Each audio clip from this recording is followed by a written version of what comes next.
Assalamualaikum warahmatullahi wabarakatuh. Perkenalkan, nama saya Hadijah, NIM 858030623. Saya adalah mahasiswi Universitas Terbuka UPBJJ Pontianak, Pokjar Ananda Sintang. Video simulasi mengajar ini saya buat untuk menyelesaikan tugas mata kuliah pembelajaran terpadu di SD yang diberikan oleh tutor kami, Ibu Sumarni SPD MPD.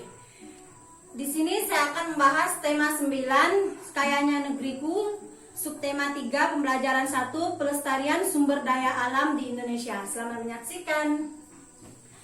Assalamualaikum warahmatullahi wabarakatuh. Selamat pagi anak-anak. Pagi, Bu. Apa kabarnya hari ini? Alhamdulillah, luar biasa, Allahu Akbar. Ya, alhamdulillah ya. Baiklah, sebelum mulai pelajaran pagi hari ini, marilah kita berdoa. Berdoa mulai. Berdoa selesai. Baiklah, pada pagi hari ini siapa yang tidak hadir? Hadir semua, Bu. Alhamdulillah, pagi hari ini kita masih bisa mengikuti pelajaran seperti biasa. Baiklah, pada pagi ini Ibu akan menjelaskan tema 9, Kayanya Negeriku, subtema 3, pelestarian sumber daya alam di Indonesia. Baiklah, kita masuk kepada pembelajaran pertama. Di sini terdiri dari 3 mata pelajaran. Yang pertama, ilmu pengetahuan sosial. Yang kedua, ilmu pengetahuan alam. Dan yang ketiga, bahasa Indonesia.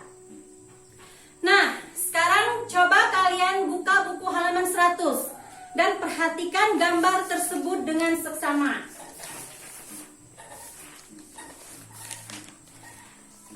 Ya, sudah ya? Menurut kalian, gambar manakah yang menunjukkan usaha pelestarian lingkungan? Silahkan yang tahu jawaban tunjuk tangan. Ya, Miftahul Jannah, silahkan. Ya, benar. Yang menunjukkan, gambar yang menunjukkan usaha pelestarian lingkungan adalah gambar nomor 1 dan gambar nomor 4. Di mana gambar nomor 1 itu menjelaskan tentang, di situ adalah gambar masyarakat yang sedang melakukan kerja bakti. Benar ya? Kemudian gambar yang keempat itu orang sedang menanam pohon atau reboisasi. Kedua gambar tersebut merupakan gambar yang menunjukkan usaha pelestarian lingkungan. Beri tepuk tangan untuk Miftahul. Kemudian pertanyaan yang kedua, gambar mana sajakah yang menunjukkan perilaku merusak lingkungan? Ya, silakan Faiz. Ya, benar ya. Gambar yang merusak lingkungan itu adalah gambar nomor 2 dan gambar nomor 3. Di situ adalah gambar orang yang sedang menebang pohon secara liar dan ada orang yang melakukan perburuan. Ya, benar ya. Di situ kedua kegiatan tersebut itu adalah perilaku yang merusak lingkungan alam. Nah, seperti yang kalian ketahui bahwa di Indonesia itu memiliki kekayaan dalam bentuk keragaman sumber daya. Sekarang kita memasuki tentang pelajaran tentang pemanfaatan alam oleh manusia. Manusia itu memanfaatkan hampir seluruh bagian alam, baik abiotik yang tak hidup maupun biotik yang hidup.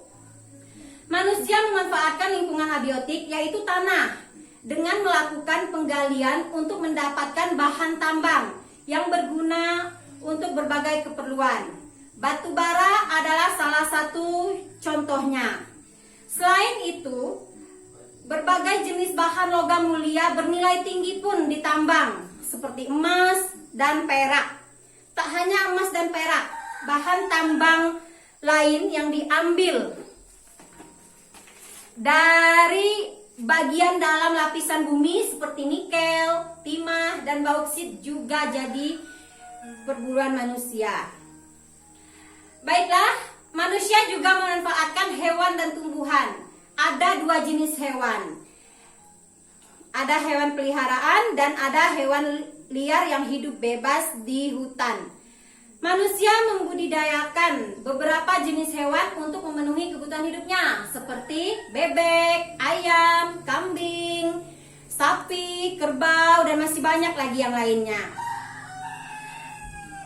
Hewan yang hidup di hutan itu sering sekali dijadikan buruan manusia untuk diambil bagian-bagian tubuhnya seperti gading pada gajah, cula pada badak. Jika hal tersebut tidak kita tindak lanjuti, maka bisa menyebabkan hewan-hewan tersebut punah. Selain hewan,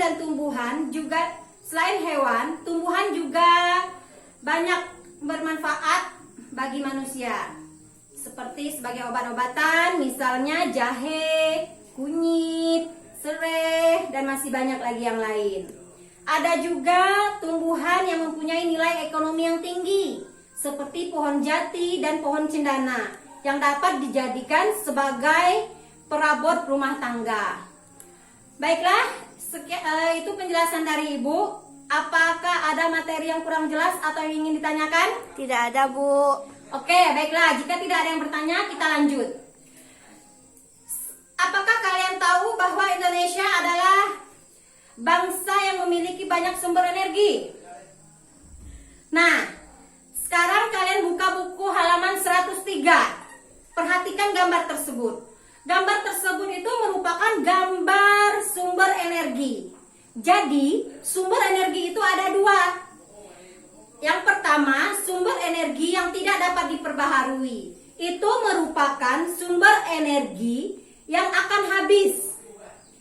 Contohnya, misalnya minyak bumi, gas alam, dan batu bara. Itu merupakan sumber energi yang tidak dapat diperbaharui. Jika kita tidak menggunakannya dengan bijak, maka kita akan kehabisan sumber energi tersebut. Yang kedua, sumber energi yang dapat diperbaharui. Itu merupakan sumber energi yang tidak akan habis, meskipun digunakan secara terus-menerus. Walaupun demikian, kita harus tetap bijak dalam menggunakannya. Air, itu contohnya matahari, hewan, dan tumbuhan. Itu merupakan contoh dari sumber energi yang dapat diperbaharui. Walaupun dapat diperbaharui, seperti air, itu kita harus menggunakannya dengan bijak. Oke, baiklah anak-anak. Sudah paham? Sudah, Bu. Oke, baiklah. Sekarang kalian sudah belajar mengenai sumber daya alam dan sumber energi. Sekarang tugas kalian adalah mencari informasi mengenai dampak perubahan lingkungan yang disebabkan oleh manusia terhadap keseimbangan ekosistem dan sumber daya energi yang ada di daerah kalian dengan menggunakan teknik wawancara. Jadi wawancara yang kalian lakukan ini boleh bersama orang tua, saudara, atau kerabat terdekat kalian. Sebelumnya kalian itu tulis dulu dalam daftar pertanyaan kalian yang akan kalian gunakan saat wawancara. Sebelum melakukan wawancara itu, Ibu akan menjelaskan sedikit mengenai wawancara. Wawancara di sini adalah tanya jawab antara dua pihak, yaitu pewawancara dan narasumber, untuk mendapatkan data, keterangan, atau pendapat tentang suatu hal. Pewawancara adalah orang yang melakukan wawancara, dan narasumber itu adalah orang yang diwawancara. Oke, baiklah, ada pertanyaan? Tidak ada, Bu. Kalau begitu, kita sudahi pelajaran kita hari ini. Sebelum kita menutup pelajaran kita hari ini, marilah kita berdoa. Berdoa mulai. Doa selesai. Assalamualaikum warahmatullahi wabarakatuh.